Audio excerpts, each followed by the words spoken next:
Ever feel like you need a law degree just to understand a simple contract? Oh, absolutely. Well, today we're diving into the often murky waters of contract law. Specifically, we're focusing on those tricky performance obligations. Right. We've got excerpts from a law textbook to guide us, and some real-life legal cases. Okay. That'll make you think twice about signing on that dotted line. Absolutely. And the interesting thing is contract law comes with its own set of default settings, Okay. almost like a pre-programmed agreement. Mhm. It's designed to handle those unexpected breaks in the road, really. Okay, so contract law has a basic operating system, and we're going to learn how to hack it. I'm in. But before we go full-on hacker, can you break down those default settings for us? What are the key things they determine? Sure, it all boils down to risk allocation. Figuring out who's left holding the bag when things go sideways. Yeah. We're talking about those essential legal terms, like implied conditions, Right. which are the unspoken assumptions baked into an agreement. Okay.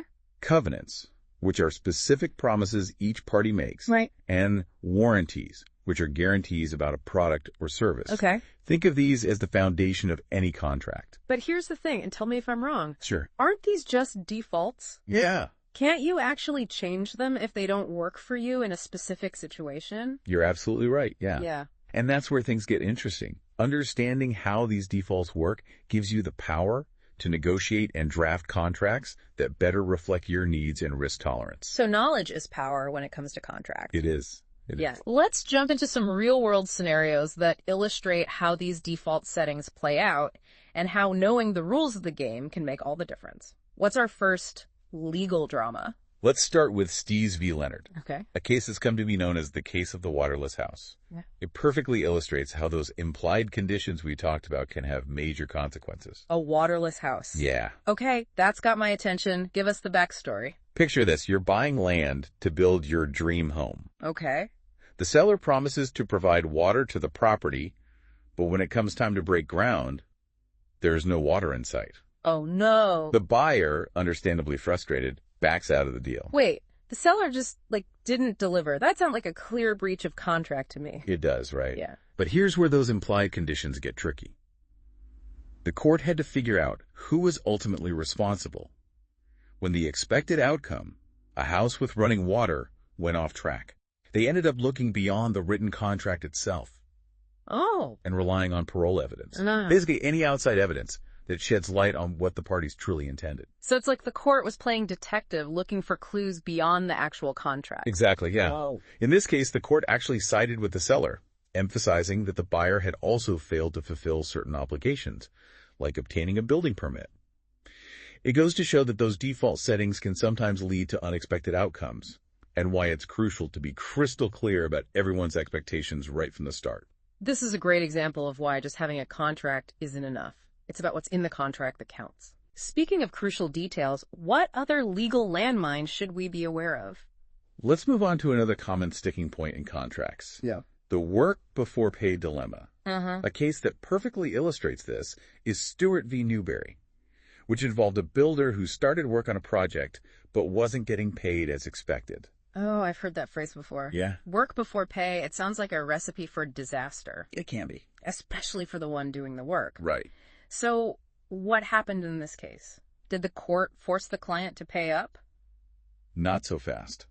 The builder was expecting those progress payments, but the contract itself didn't explicitly require them.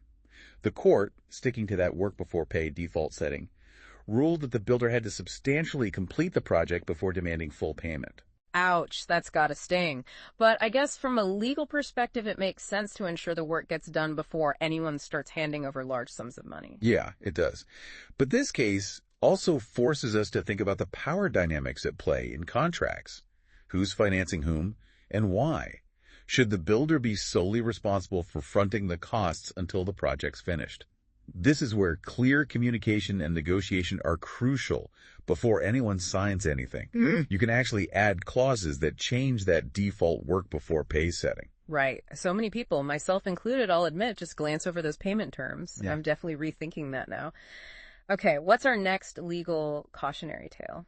Let's shift gears to a situation that might hit closer to home for some listeners. Okay. Imagine you're a motel owner who contracts with a sign company to attract those much-needed tourists. The signs go up, but they're not quite what you agreed upon.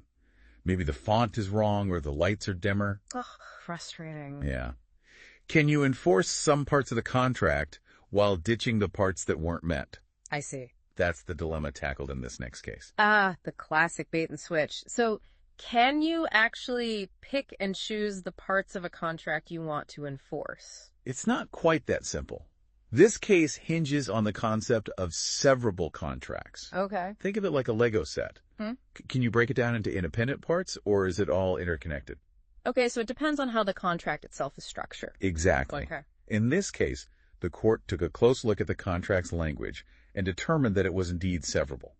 This meant the motel owner could enforce the parts of the agreement that were properly performed, Okay. even though the sign company had dropped the ball on those specific aspects. That's relief. I bet that motel owner was relieved to get at least some form of justice. And there's another interesting layer to this case. It brings up the concept of damages. Specifically, that you don't always have to prove a specific dollar amount of loss to be compensated. Even if that motel owner couldn't definitively link those botched signs to lost profits, they could still receive a refund for the poorly executed parts of the contract. So it's not just about proving lost profits, it's about being compensated for what you, the client, didn't receive as promised. That's a valuable takeaway for anyone dealing with contracts. Right. Okay, what other contractual curveballs await us today? Now let's dive into those tiny but mighty if-then clauses that can make or break a deal. We call them conditions in the legal world. Ah, yes, conditions. Yeah. Those can feel like hidden traps if you don't know what to look for.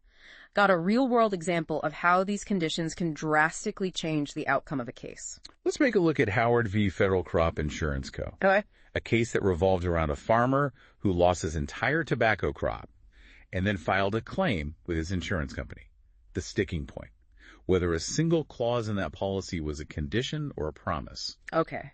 I can already sense a legal plot twist coming. Yeah. How can one word change everything in a legally binding contract? You hit the nail on the head. Wow. In this case, the court ultimately decided the clause in question was a promise rather than a condition, and that distinction is crucial. Breaching a promise usually results in some form of financial compensation, whereas failing to meet a condition can void the entire agreement. Wow, that's a huge difference. So the farmer dodged a bullet because the court interpreted that clause in his favor. I'm starting to understand why these subtle legal distinctions are so important. They are.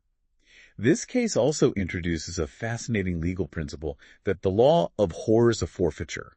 Okay. It essentially means that courts try to avoid outcomes that result in one party losing a significant right or benefit, especially if it seems fundamentally unfair. Okay, so there's a built-in mechanism to prevent contracts from being used as tools of oppression, Right. even if the language itself is one-sided. Yeah. That's good to know. What other cases will help us appreciate the power of carefully chosen words in these legal documents? Ready for another insurance-related showdown? Oh, bring it on. I love a good legal drama. Hit me with it. This one centers on, you guessed it, a farmer. A field of destroyed tobacco stalks. Okay. And yet another disputed insurance claim. There seems to be a theme emerging here. What's the legal twist in this particular case? This one really highlights just how much weight a single word can carry in a contract. In this case, the presence or absence of a single solitary word determined whether the farmer's actions invalidated his entire insurance claim. So we're talking about situations where a single word could cost you thousands, even millions of dollars. Absolutely. That's a powerful reminder to read everything carefully. What's the key takeaway here for our listeners? This case underscores the critical importance of clear communication and meticulous drafting when it comes to contracts. It's not enough to simply have an agreement. The language itself needs to be precise, unambiguous, and leave no room for misinterpretation. Sometimes a single word can make all the difference between a valid contract and a worthless piece of paper. This is making me want to go back and analyze every contract I've ever signed. Okay, what other legal rabbit holes are we going to explore today? Buckle up, because now we're venturing into the fascinating world of contract law's flexibility. Okay. And yes, sometimes even its contradictions. Contradictions. Okay, now you've really piqued my interest. What makes contract laws so open to interpretation? I always thought it was all about black and white rules. It might seem counterintuitive, but contract law can be surprisingly flexible, even seemingly contradictory at times.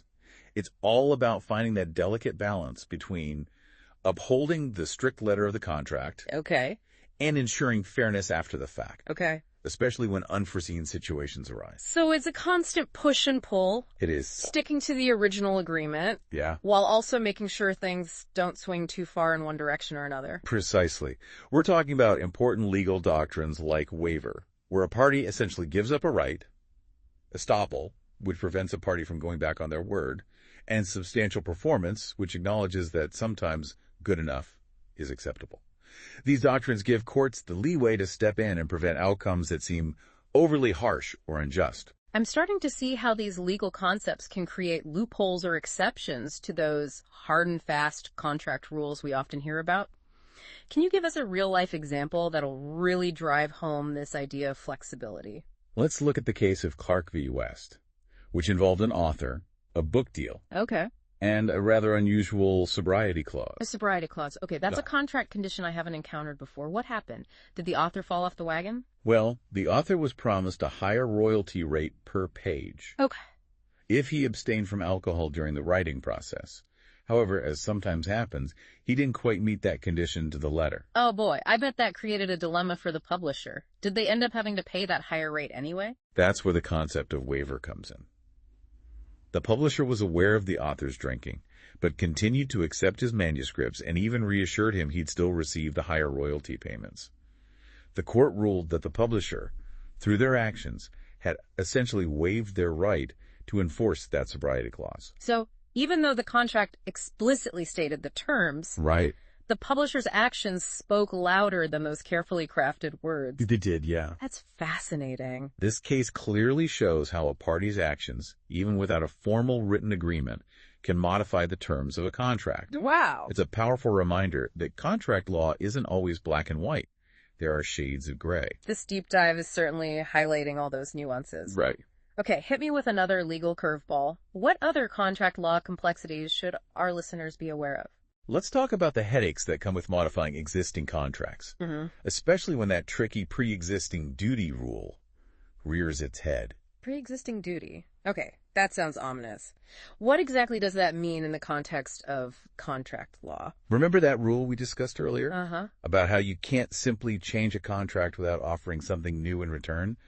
That's the pre-existing duty rule in a nutshell. Right, you can't just demand a better deal or revise terms without bringing something new to the table. Yeah. There has to be an exchange of value. Right. And modifying contracts can get messy, especially when those modifications are based on verbal agreements rather than being put in writing. To illustrate this, let's delve into Wisconsin Knife Works v. National Metal Crafters, a case that revolved around missed deadlines and some seriously disputed contract changes. Another case with a catchy name. I'm all ears. Tell us about this contractual showdown. This case involved a supplier, Wisconsin Knife Works, who agreed to provide materials to a manufacturer, National Metal Crafters. Okay. Deadlines were missed, Uh-oh. discussions were had, and things got complicated. The manufacturer argued that the supplier had verbally agreed to extend those deadlines, essentially waiving that written modification requirement we talked about. So we're back to the concept of waiver. Here we are. But this time it's about waiving a specific clause in the contract itself. Right. Not just a particular term. You got it. Okay. This case sparked a fascinating legal debate about how modification and waiver work together, I see. and even involved two incredibly bright legal minds, judges on the case, who had differing opinions on how to interpret the law. Ooh. A legal showdown between two titans of the courtroom. It was. What was the final verdict? In the end, the case was sent back for a jury to decide whether there was enough evidence to support that manufacturer's claim of waiver. It just goes to show the complexities that come with modifying contracts and why understanding those fine print clauses is so crucial. It also shows why having everything in writing, even those seemingly minor agreements made over the phone or in a hallway, can save everyone a lot of trouble down the road. Okay, give us one last case before we wrap up this part of our legal deep dive. All right, let's end with a phrase that strikes fear, or at least caution, in the hearts of many. Sold as is. Those two little words can have a big impact on your rights as a consumer. Oh, yeah, as-is stickers are everywhere. They are. But are they legally binding? I mean, does that really mean sellers can get away with anything? Not so fast. While an as-is clause does hold legal weight, he doesn't give sellers a free pass to deceive or misrepresent their products. To see how these disclaimers play out in the real world, let's examine Pelk v. Simmons, a case that involved a not-so-roadworthy used car. Used car sales, always a gamble, right? Always. Give us the rundown of this case. So the buyer, Pelk, purchased a used car that, as luck would have it, had a major engine problem. Oh, no. The seller, Simmons, had slapped that as his sticker on it. Of course. But the buyer argued that he'd been intentionally misled about the car's true condition. So it's a classic case of buyer beware versus blatant deception. What did the court have to say about this? The court ultimately sided with the seller in this instance, emphasizing that as-is disclaimer. However, and this is important, they also stated that even with implied warranties and disclaimers, the fundamental duty of good faith and fair dealing still applies. So even with an as-is clause, sellers can't just outright lie about a product or withhold crucial information about its condition. Exactly. Honesty and transparency are still paramount. This case is a great reminder that even though you see those two little words, as is, it doesn't mean anything goes. Buyers still have a responsibility to ask questions, do their due diligence, and be wary of any red flags that pop up. It's an important reminder for all of us. Okay, we've covered a lot of ground in this first part of our contract law deep dive. We have. Waterless houses, unpaid builders, those tricky conditions, and the flexibility of contract law. It's been quite the crash course. It has. And we've only just scratched the surface. Oh. In part 2, we'll explore those implied promises that often lurk within contracts and dissect even more real-life cases that'll make you think twice about every agreement you encounter. I'm hooked. Join us next time as we continue our exploration of contract law. Welcome back to our deep dive into the fascinating and sometimes baffling world of contract law. Last time, we learned how those default settings in contracts work. Right. And how real-life cases have played out in court. I don't know about you, but I'm definitely reading those agreements more closely now. Good. It's amazing how those seemingly minor details can have major consequences, isn't it? Yeah. And today, we're going even deeper. Okay. Exploring those unspoken promises that can lurk within a contract. Okay. What lawyers call implied promises. Implied promises? Yeah. Those sound even trickier than those conditions we discussed earlier. Yeah. How can you protect yourself from something that's not even written down? That's the challenge, isn't it? Yeah. Let's illustrate this with a case. Okay. That might make you think twice the next time you're browsing the clothing racks. Okay. Flippo versus Modo Day Frock Shops of Hollywood. What a name. Yeah, it involved a spider bite in a store. Ouch. And a legal concept called the implied warranty of merchantability. Okay, a spider bite in a dressing room. Yeah. We've definitely got my attention. Tell me more about this case. So picture this. Mrs. Flippo is trying on clothes when she's bitten by a venomous spider. Oh, no. Hiding in a pair of slacks. Oh, my goodness. She ends up suing the store, arguing they violated this implied warranty of merchantability by providing a product that wasn't safe for its intended use. That seems pretty reasonable on the surface. I mean, who expects a venomous spider to be hanging out in a pair of pants? You would think a store has a responsibility to provide a reasonably safe shopping experience. But surprisingly, in this case, the court actually sided with the store. Wait, really? Why? What was the court's reasoning? Well, the court pointed out that the implied warranty of merchantability doesn't guarantee absolute safety. Okay. Instead, it simply ensures that products are fit for their ordinary purpose. Okay. In this instance, the court determined that the ordinary purpose of clothing is to be worn. Right. Not to be a spider-free environment. I see what you mean. It's a tough break for Mrs. Flippo, but I get the legal logic. So this implied warranty isn't a guarantee of perfection, just that a product should function as expected. Exactly. Yeah. And while we certainly wouldn't want venomous spiders in our clothing stores, no, this case highlights how important it is to understand what those implied promises actually cover. Right. And what they don't. So how can our listeners protect themselves if those implied promises aren't ironclad guarantees? It all comes back to being an informed consumer, right? Right. Do your research, ask questions.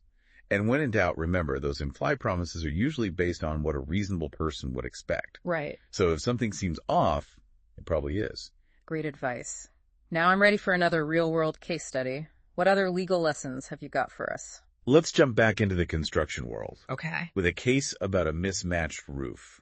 It shines a light on another one of those flexible doctrines we discussed earlier. Okay. The concept of substantial performance. Okay, I'm imagining a roof with stripes or polka dots. Right. A mismatched roof sounds like a recipe for disaster. It can be. Or at least a lot of homeowner headaches. You're not wrong. In this case, the homeowner had a very specific look in mind.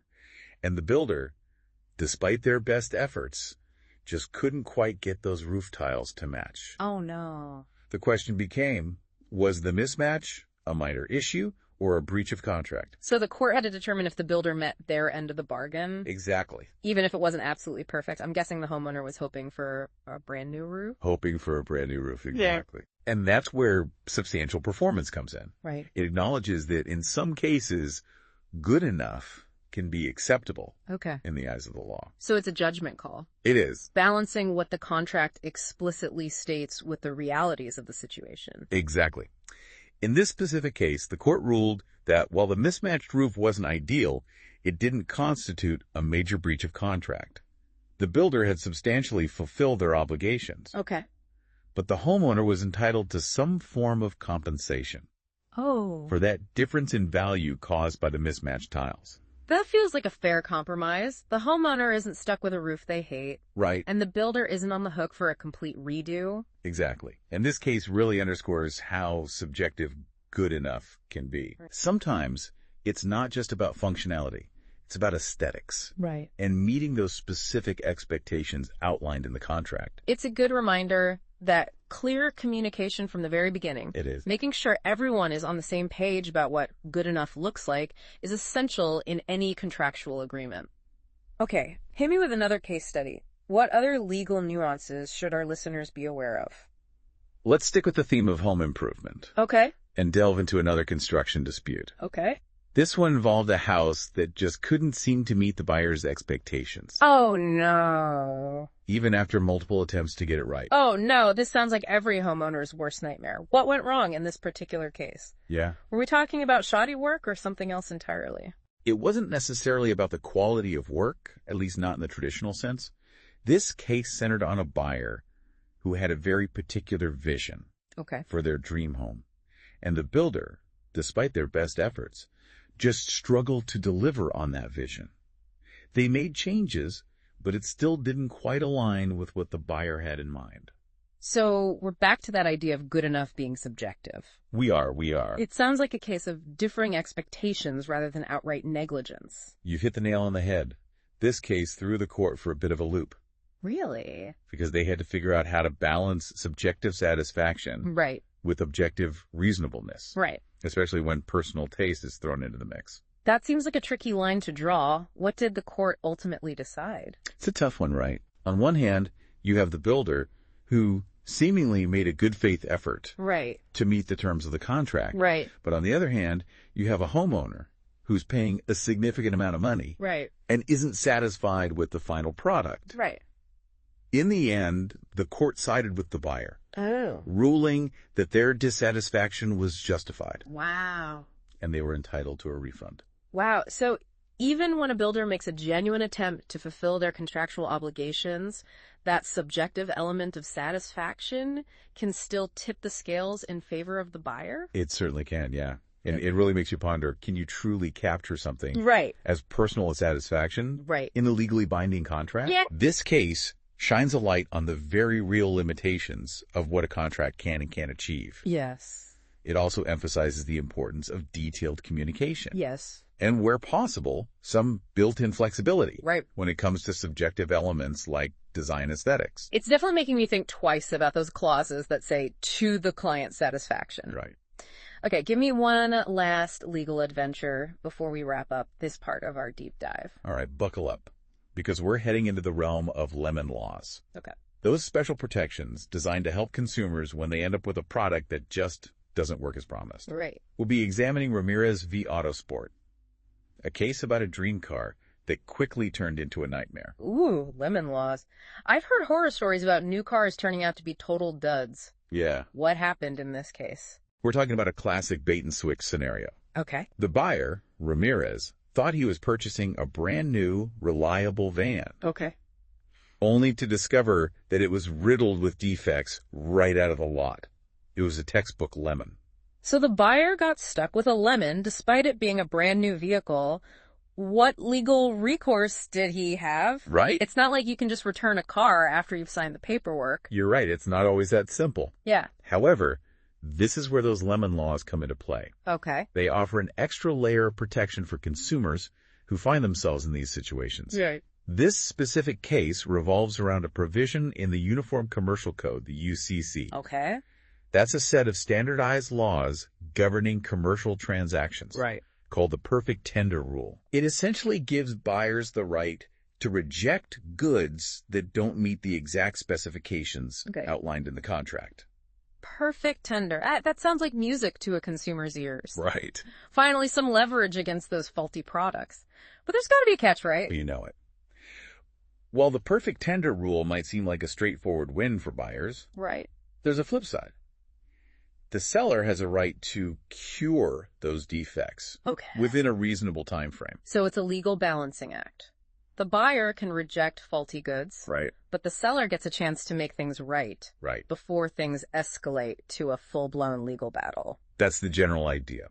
In Ramirez v. Autosport, the court had to untangle whether the seller had a reasonable opportunity to fix those defects, and whether those fixes were adequate, or if they had exhausted their chances and the buyer was within their rights to demand a refund. Okay, now I'm on the edge of my seat. Yeah. Did Mr. Ramirez get his lemon of a van situation sorted out? He did. What?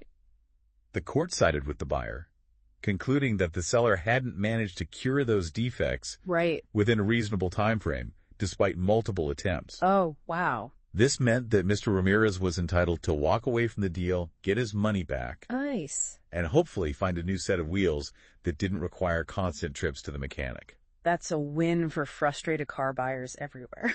It seems like cases like this often come down to timing and clear communication. Absolutely. Whether you're the buyer or the seller, understanding your rights and responsibilities within a contract is crucial. And if those unexpected issues arise, addressing them promptly and professionally can often prevent minor disagreements from snowballing into major legal headaches. Great advice. We've covered a lot of ground in this part of our legal deep dive, from spider bites in dressing rooms to lemon car dilemmas. It's amazing how these real-world cases can teach us so much about the nuances of contract law. Welcome back to the deep dive. We've journeyed through the world of contract law. We have. Exploring those default settings, implied promises, and even the subjective nature of good enough. But let's be honest, even the most ironclad contract can't predict every curveball life throws our way. Exactly, and that's where things get really interesting. Right. What happens when those carefully crafted agreements collide with unforeseen circumstances? Right. Like a natural disaster, a global pandemic. Right. Or even just a sudden shift in the market that throws everything off balance. It makes you wonder, how much flexibility does contract law actually have to adapt to those kinds of major disruptions? For ages, really.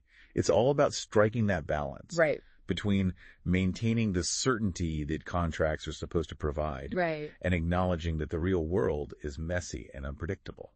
So it's a tug of war between sticking to the letter of the agreement. It is. And recognizing that sometimes life throws a wrench in even the best laid plans. Yeah. How does contract law even begin to address that tension? Well, there are certain legal doctrines that come into play when those unforeseen events threaten to derail a contract entirely. Okay. One of the big ones is the doctrine of impossibility. Impossibility. Yeah. That sounds pretty straightforward. If it's truly impossible to fulfill the terms of a contract, then surely both parties are off the hook, right? In theory, yes. But in practice, the courts have interpreted the doctrine of impossibility quite narrowly. Okay. It's not enough for performance to become difficult or even exorbitantly expensive. Right. It has to be literally impossible to fulfill those obligations. So let's say a global pandemic throws a wrench in a major construction project. The materials are delayed, workers are under lockdown, everything's a mess. Does that automatically mean the builder can just walk away from the contract, citing impossibility? Not so fast. Okay. It's not just about things being difficult or even wildly inconvenient. Right. The court would look for a fundamental change in circumstances that renders performance truly impossible, not just less profitable. Right. Or more complicated than initially anticipated. Okay, so there's a high bar for what constitutes impossibility in a legal sense.